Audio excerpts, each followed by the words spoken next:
Hello बच्चों, आप सभी कैसे हैं और आपकी तैयारी कैसे चल रही है। उम्मीद है कि आप सभी अच्छे होंगे और आपकी तैयारी फर्स्ट क्लास चल रही होगी। मैं उदय शंकर। बच्चों, आज के इस वीडियो सेशन में हम लोग बात करेंगे जनरल साइंस से रिलेटेड कुछ एमसीक्यूज को लेकर के। आज हम जिस मल्टीपल चॉइस क्वेश्चंस के बारे में बात करेंगे वो प्रीवियस एग्जाम्स में कई बार पूछे जा चुके हैं। ये बार बार पूछे जाने वाले ये एमसीक्यू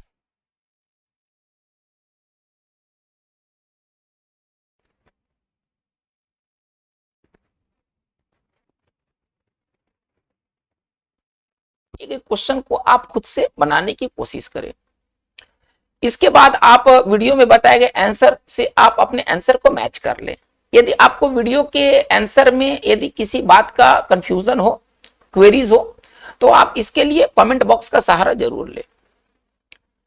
बच्चों, यदि आपको ये वीडियो पसंद आए तो आप इसे जरूर अपने ग्रुप में शेयर कर दें। और अगर आप इस चैनल पर नए हैं और चैनल को सब्सक्राइब नहीं किया है तो काइंडली आप इसे सब्सक्राइब जरूर कर दें। तो चलिए बिना समय गंवाए हम लोग अपने इस वीडियो सेशन की शुरुआत करते हैं क्वेश्चन नंबर 1 से। हमारा फर्स्ट क्वेश्चन क्या कह रहा है कि रेफ्रिजरेटर में थर्मोस्टेट का कार्य है। मतलब रेफ्रिजरेटर में थर्मोस्टेट क्या करता है? तापमान को कम करना, ये थर्मोस्टेट का कार्य के बारे में पूछा गया है। तापमान को बढ़ा देना, मतलब तापमान को बढ़ाना, एक समान तापमान को बनाए रखना और गलनांक को घटाना। इसमें से कौन सा कार्य थर्मोस्टेट का है जो कि रेफ्रिजरेटर में यूज किया जाता है? बच्चों, ये काफी इंपॉर्टेंट सवाल है और इस प्रकार के सवाल आप एक बार नहीं कई बार आप प्रीवियस क्वेश्चंस में आप देख सकते हैं। बच्चों, इसका जो राइट आंसर होना चाहिए वो होना चाहिए आंसर सी होना चाहिए। थर्मोस्टेट का कार्य है एक समान तापमान को बनाए रखना।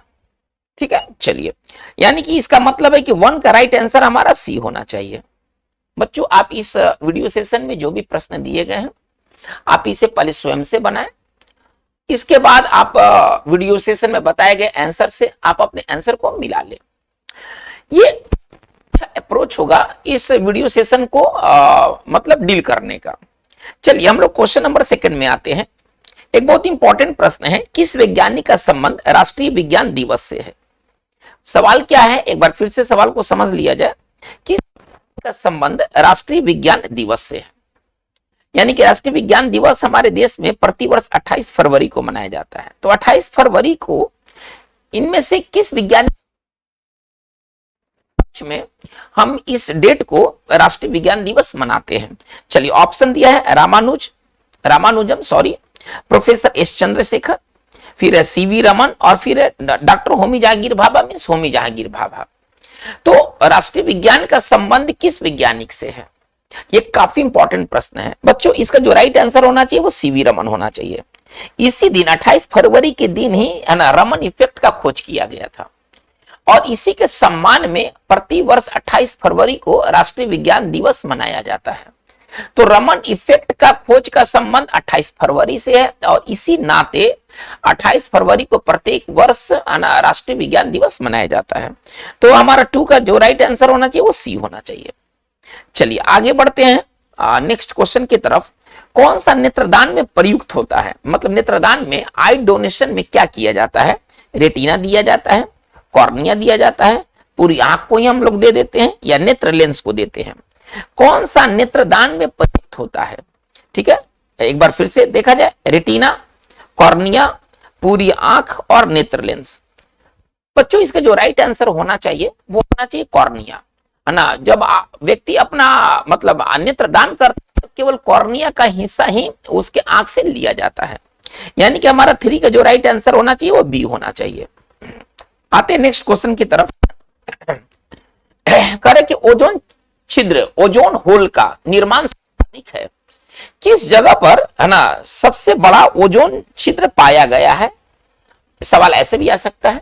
ठीक है, या ओजोन छिद्र का सर्वाधिक विकास कहां पर हुआ है? भारत के ऊपर, अफ्रीका के ऊपर, अंटार्कटिका के ऊपर और यूरोप के ऊपर। बच्चों, ये काफी इंपॉर्टेंट और आज के समय में ये एक ज्वलंत मुद्दा भी है। ये ओजोन जो छिद्र है ना, अंटार्कटिका के ऊपर सर्वाधिक विकसित हुआ है। यानी कि कहा जाए कि पृथ्वी का कौन सा हिस्सा सर्वाधिक ओजोन होल जिसमें पाया गया वो है अंटार्कटिका प्रदेश। ठीक है, तो अंटार्कटिका के ऊपर सर्वाधिक ठीक है ना ओजोन छिद्र का विकास हुआ है। यानी कि हमारा 4 का जो राइट आंसर होना चाहिए वो सी होना चाहिए। आते हैं नंबर क्वेश्चन 5 की तरफ। भारत में दुग्ध में सर्वाधिक वसा प्रतिशत रखने वाली भैंस का नस्ल है। इसका मतलब ये पूछ रहा है कि किस भैंस के नस्ल में सबसे ज्यादा वसा पाई जाती है। मेहसाना ये सब भैंस का नस्ल है, स्पेसीज है, ब्रीड है। भदावरी मुर्रा, जाफराबादी। किस नस्ल में सबसे ज्यादा है ना वसा का प्रतिशत है? ये चारों भैंस के नस्ल हैं, मेहसाना, भदावरी, मुर्रा और जाफराबादी। बच्चों इसका जो राइट आंसर होना चाहिए वो भदावरी होना चाहिए। भदावरी के मिल्क में सबसे ज्यादा आपको फैट देखने को मिलेंगे। ठीक है, यानी कि हमारा 5 का जो राइट आंसर होगा वो बी। आते क्वेश्चन नंबर 6 की तरफ। करें कि कौन सा वनस्पति तेल वेजिटेबल ऑयल हृदय रोगियों के लिए उपयुक्त? इसमें से आपको चुनाव करना है उस वेजिटेबल ऑयल का जिसे हृदय के रोगी इजिली खा सकते हैं, उनके लिए कोई खतरा की बात नहीं है। चलिए ऑप्शन क्या करें? ए में सूरजमुखी का तेल, ऑप्शन बी में मूंगफली तेल, ऑप्शन सी में है सरसों तेल और ऑप्शन डी में है सोयाबीन तेल। बच्चों इसका जो राइट आंसर होना चाहिए वो होना चाहिए सूरजमुखी का तेल। सूरजमुखी का तेल अनसैचुरेटेड होता है। ठीक है ना, ये पॉली अनसैचुरेटेड होते हैं जिसके कारण ये कोलेस्ट्रॉल बढ़ाने में मदद नहीं करते हैं।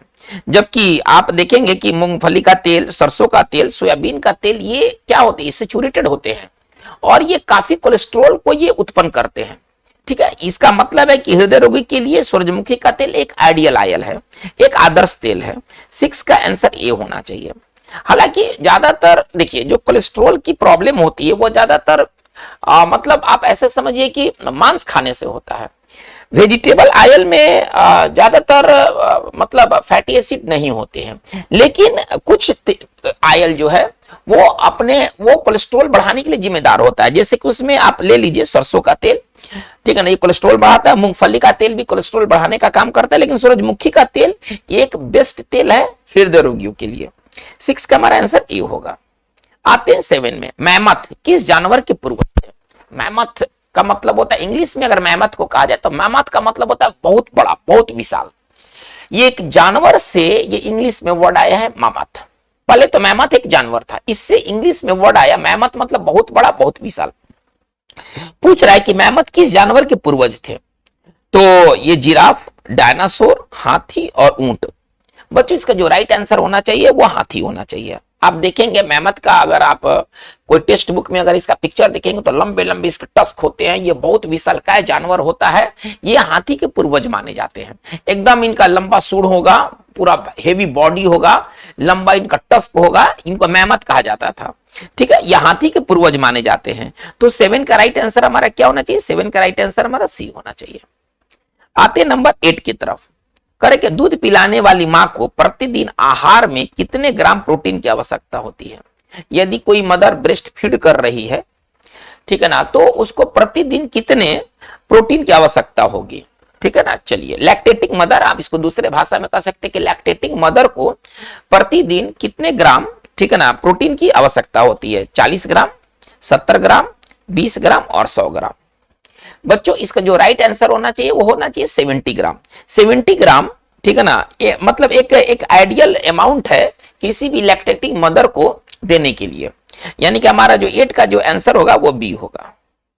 आते हैं नंबर 9 में। करें कि थर्मस बोतल में पेय पदार्थ को कुछ समय तक उसी ताप पर रखने के लिए उसकी दीवारों पर निम्न की परत लगाई जाती है। थर्मस के बोतल जो होते हैं, थर्मस बोतल आप देखते होंगे, तो उसमें आप जो लिक्विड जिस टेम्परेचर पर रखेंगे उसी टेम्परेचर पर वो लिक्विड रहेगा। गर्म रखेंगे गर्म रहेगा और ठंड रखेंगे तो ठंड रहेगा। उसमें से क्या चीज उसके दीवार पर लगाया जाता है जो कि टेम्परेचर को वो इक्विलिब्रियम स्टेट में रखता है, साम्य अवस्था में रखता है। ठीक है, एक बार सवाल को फिर से सुन लिया जाए। थर्मस बोतल में पेय पदार्थ को कुछ समय तक उसी ताप पर रखने के लिए उसकी दीवारों पर निम्न की परत लगाई जाती है। किस चीज की परत लगाई जाती है? चलिए ऑप्शन ए कर है एल्युमिनियम पेंट, ऑप्शन बी कर है लेड चूर्ण, ऑप्शन सी कर है रजत परत, रजत का मतलब सिल्वर, सिल्वर कोटिंग आप ऐसे समझिए। और इसके बाद है पारे की परत। बच्चों इसका जो राइट आंसर होना चाहिए वो होना चाहिए रजत परत। ये सिल्वर है ना, ये सिल्वर कोटिंग होते हैं थर्मस बोतल पर लगे हुए, जो कि पेय पदार्थ को उसी टेम्परेचर पर रखते हैं जिस टेम्परेचर पर रखा गया है। इसका मतलब है कि हमारा 9 का आंसर क्या होना चाहिए, सी होना चाहिए। आते नंबर 10 की तरफ। करें कि निम्न में से कौन सा एक फल है, आपको फल का चुनाव करना है कि कौन एक फल है। आलू, मूली, भिंडी और शकरकंद। इसमें से किसको आप फल कहेंगे, बायोलॉजी की नजर से आप इसको किसको फल कहेंगे। तो बच्चों इसका जो राइट आंसर होना चाहिए वो भिंडी होना चाहिए। देखिए आलू, मूली और शकरकंद ये जमीन के नीचे होते हैं, आप ऐसा समझिए, ये जमीन के नीचे होते हैं। तो इसका मतलब ये जड़ है, ठीक है ना, जमीन के नीचे होते हैं, जड़ हो सकता है, तना हो सकता है, लेकिन ये फल नहीं हो सकता है। जो जबकि भिंडी का जो भिंडी होता है ना वो जमीन के ऊपर पैदा होता है, ये सभी जमीन के अंदर है ना। आलू, मूली और शकरकंद जो है ना ये जमीन के नीचे हैं, तो ये कभी फल होंगे ही नहीं। जबकि भिंडी का जो होना होता है ना वो जमीन के ऊपर होता है। इसका मतलब है कि हमारा राइट आंसर क्या होना चाहिए, 10 का राइट आंसर हमारा सी होना चाहिए। आइएगा नंबर 11 में। करें कि गर्म मौसम में पंखा चलने से आराम महसूस होता है। अगर आप गर्म मौसम में पंखा के नीचे हैं तो आपको आराम महसूस होता है, क्योंकि पंखा ठंडी हवा देता है, हमारा पसीना तेजी से वाष्पीकृत होता है, मतलब वेपराइज होता है, हवा की संवाहकता मतलब कंडक्टिविटी बढ़ जाती है, और इनमें से कोई नहीं। इसमें से किस कारण से गर्म मौसम में पंखा चलने से आराम महसूस होता है। तो बच्चों इसका जो राइट आंसर होना चाहिए हमारा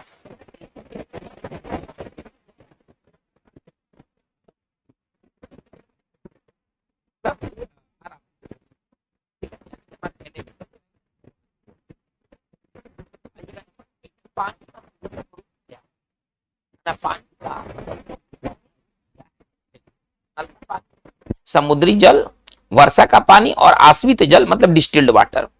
इसमें पानी का सबसे शुद्धतम रूप क्या है। तो बच्चों इसका जो राइट आंसर होना चाहिए वो वर्षा का पानी होना चाहिए, डिस्टिल्ड वाटर नहीं। वर्षा का पानी सबसे शुद्ध पानी माना जाता है, वो पानी का सबसे शुद्धतम रूप है वर्षा का पानी। यानी कि हमारा 12 का आंसर क्या होगा, 12 का आंसर हमारा सी होगा। आइएगा नंबर 13 में। कह रहा है क्या, महासागर में डूबी हुई वस्तुओं की स्थिति जानने के लिए निम्न में से किस यंत्र का प्रयोग किया जाता है। यदि महासागर में कोई चीज डूबा हुआ है, जैसे कोई पनडुब्बी है, कोई आइसबर्ग है, ठीक है, तो डूबी वस्तुओं की स्थिति जानने के लिए है ना निम्न में से किस यंत्र का प्रयोग किया जाता है। ऑडियोमीटर, गैल्वेनोमीटर, सेक्सटेंट और सोनार। बच्चों इसका जो राइट आंसर होना चाहिए ना वो सोनार होना चाहिए, ठीक है ना। ये सोनार का संबंध समुद्र में, नदी में है ना डूबी वस्तुओं का पता लगाने से है। इसका मतलब है कि 13 का राइट आंसर हमारा क्या होना चाहिए, डी होना चाहिए। आइएगा नंबर 14 में। कह रहा है क्या, एक कृत्रिम उपग्रह आर्टिफिशियल सैटेलाइट में विद्युत ऊर्जा का स्रोत क्या है। जो विद्युत ऊर्जा जो होता है उसका स्रोत क्या है। थर्मोपाइल, सौर सेले, डायनेमो, लघु नाभिकीय रिएक्टर। एक बार में कोई आर्टिफिशियल सैटेलाइट है में विद्युत ऊर्जा का स्रोत क्या है, वहां विद्युत ऊर्जा कैसे प्राप्त होता है।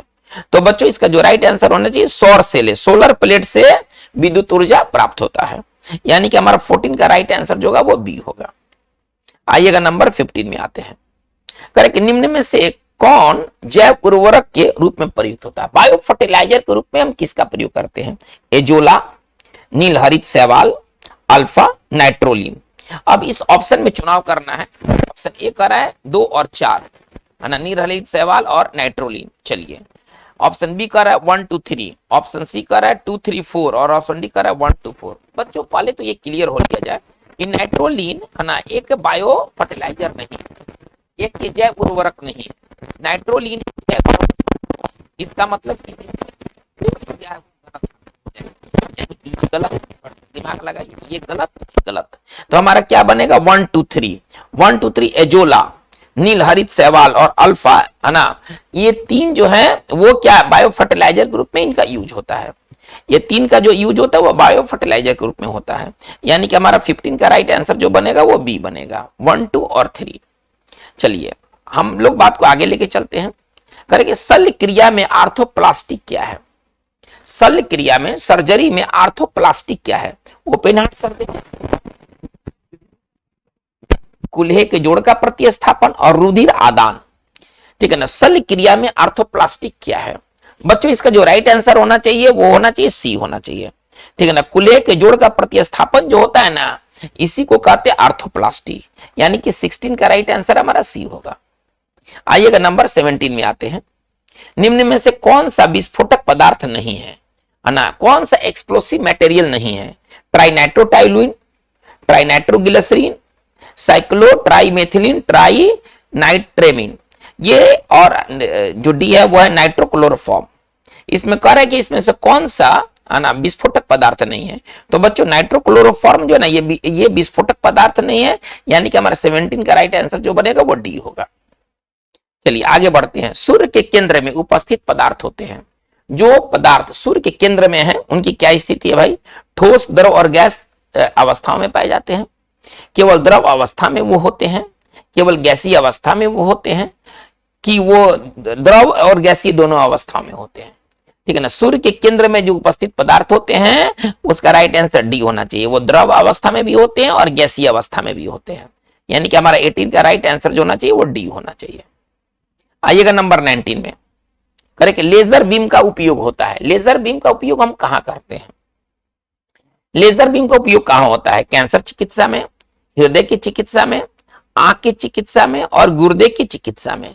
लेजर बीम, लेजर ऑपरेशन अक्सर हम सुनते हैं लेजर ऑपरेशन, और लेजर ऑपरेशन किससे जुड़ा हुआ है? आंखों के प्रॉब्लम से। तो इसका मतलब कि आंख की चिकित्सा में लेजर बीम का उपयोग होता है, यानी कि हमारा 19 का जो राइट आंसर बनेगा वो सी बनेगा। चलिए आइएगा नंबर 20 में। करेक्ट, टेलीविजन की दूरस्थ नियंत्रण, जिसको आप अंग्रेजी में रिमोट कंट्रोल कहते हैं, में किस प्रकार के प्रकाश तरंगों का उपयोग होता है? ठीक है ना, एक बार बात को फिर से करें। क्या टेलीविजन के रिमोट जो कंट्रोल है में किस प्रकार के प्रकाश तरंगों का उपयोग होता है? दृश्य प्रकाश, औरक्त तरंग, एक्स किरणें और गामा किरण। बच्चों इसका जो राइट आंसर होना चाहिए वो औरक्त तरंग होना चाहिए, ठीक है ना, यानी कि हमारा 20 का राइट आंसर जो होगा वो बी होगा। आइएगा, तो बच्चों आज के इस वीडियो सेशन में हम लोगों ने टोटल 20 क्वेश्चन किया, जो कि आपके एग्जामिनेशन दृष्टिकोण से काफी इंपॉर्टेंट है। बच्चों एक बार बात को फिर से, अगर ये वीडियो पसंद आया हो तो आप इसे जरूर अपने ग्रुप में शेयर करें, और आप अगर इस चैनल को सब्सक्राइब नहीं किए तो काइंडली आप इसे सब्सक्राइब कर ले। आज की बात बस इतना ही। Thank you very much.